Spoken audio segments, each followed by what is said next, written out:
নমস্কাৰ শ্ৰদ্ধেয় মৎস্যপ্ৰেমী ৰাইজ। শিৱসাগৰ জিলাৰ ঐতিহ্যমণ্ডিত নামটি ৰজাবাৰীত আয়োজন কৰিবলৈ লোৱা হৈছে বৰশী আৰু মাছৰ মাজত মহাসমৰ। আয়োজক সমিতি বিষয়ববীয়াসকল ইতিমধ্যে ব্যস্ত হৈ পৰিছে সমৰ ভূমি নিৰীক্ষণ কৰি ৰথী মহাৰথীসকলক আদৰিবৰ বাবে।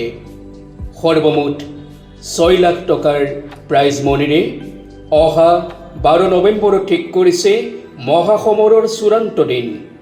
গতিকে আহক ৰাইজ, দেৱালীৰ এই শুভক্ষণত আপোনালোকে এই ৰণত ভাগ লৈ যাওক আকৰ্ষণীয় উপহাৰ।